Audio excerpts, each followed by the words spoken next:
کا نام لے گا اللہ اس سے دنیا کی مصیبتوں کو کیوں نہیں ٹالیں گے؟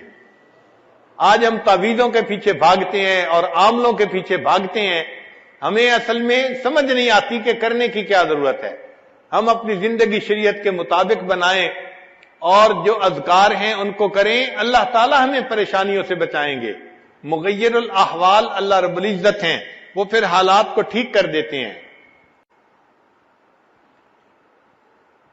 تو جو شخص کثرت سے ذکر کرتا ہے پھر اللہ رب العزت دنیا کی پریشانیوں سے بھی اس کو محفوظ فرما لیتے ہیں اور اس کا دل کا سکون بھی عطا فرما دیتے ہیں۔ اس لیے فرمایا الا بذکر اللہ تطمئن القلوب، جان لو اللہ کی یاد کے ساتھ دلوں کا اطمینان وابستہ ہے۔ اور یہ بات بھی ذہن میں رکھیے کہ شریعت کے جتنے اعمال ہیں نا، ان تمام اعمال کی روح رواں وہ اللہ کی یاد ہے۔ اب دیکھیے اعمال میں سب سے افضل عمل نماز ہے۔ شریعت نے نماز کے اندر، نماز سے پہلے، نماز کے بعد ذکر کا حکم فرمایا۔ چنانچہ الذکر قبل الصلاۃ وذکر اسم ربہ فصلی، اور اس نے اللہ کے رب کے نام کا ذکر کیا اور نماز پڑھی۔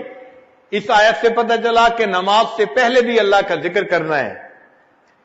پھر الذکر فی الصلاۃ، اللہ فرماتے ہیں وَأَقِمِ الصَّلَاةَ لِذِكْرِی، نماز قائم کرو میری یاد کی خاطر۔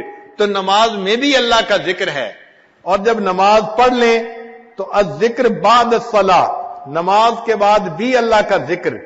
چنانچہ اللہ تعالیٰ ارشاد فرماتے ہیں فَإِذَا قَضَيْتُمُ الصَّلَاةَ فَاذْكُرُوا اللَّهَ قِيَامًا وَقُعُودًا وَعَلَىٰ جُنُوبِكُمْ، تو نماز سے پہلے بھی اللہ کا ذکر، نماز کے اندر بھی اللہ کا ذکر، اور نماز کے بعد بھی اللہ کا ذکر۔ اب نماز میں نماز جمعہ کی اور اہمیت زیادہ ہے۔ اللہ تعالیٰ نے نماز جمعہ سے پہلے بھی ذکر کا حکم فرمایا، نماز جمعہ کے بعد بھی فرمایا یا ایھا الذین آمنوا اذا نودی للصلاۃ من یوم الجمعۃ فاسعوا الی ذکر اللہ وذروا البیع ذالکم خیر لکم ان کنتم تعلمون۔ پھر جب نماز جمعہ ادا کر لی تو الذکر بعد الجمعہ فرمایا فاذا قضیت الصلاۃ فانتشروا فی الارض وابتغوا من فضل اللہ واذکروا اللہ کثیرا لعلکم تفلحون، یعنی جمعہ سے پہلے بھی ذکر کا حکم اور جمعہ کے بعد بھی ذکر کا حکم۔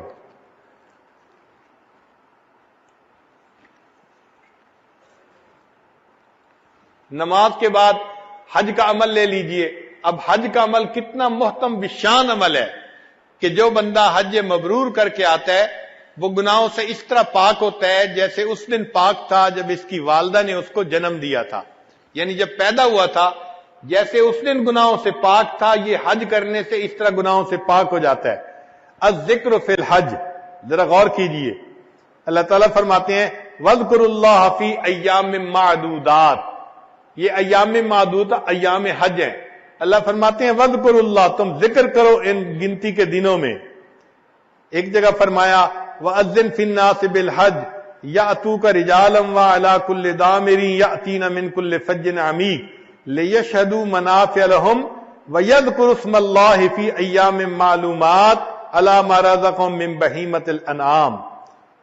حدیث پاک میں بھی ہے، نبی علیہ السلام نے ارشاد فرمایا، ابو ہریرہ نے فرماتے ہیں کہ انہوں نے سنا نبی علیہ السلام کو یہ فرماتے ہوئے من طاف بالبیت سبعا لم یتکلم فیہ الا سبحان اللہ والحمد للہ ولا الہ الا اللہ واللہ اکبر ولا حول ولا قوة الا باللہ محیت عنہ عشر سیئات وکتبت لہ عشر حسنات ورفع لہ عشر درجات، کہ جو بندہ اس طرح طواف کرے 7 چکر لگائے کہ اس میں وہ سبحان اللہ والحمد للہ ولا الہ الا اللہ واللہ اکبر یہ پڑھتا رہے، اس کے سوا کوئی کلام نہ کرے، اللہ تعالیٰ 10 گناہوں کو مٹا دیتے ہیں، 10 نیکیاں عطا فرما دیتے ہیں اور 10 درجے بلند فرما دیتے ہیں۔ اس کا مطلب یہ ہوا کہ طواف کے اندر بھی اللہ کا ذکر مقصود ہے کہ انسان اللہ کا ذکر کثرت کے ساتھ کرے۔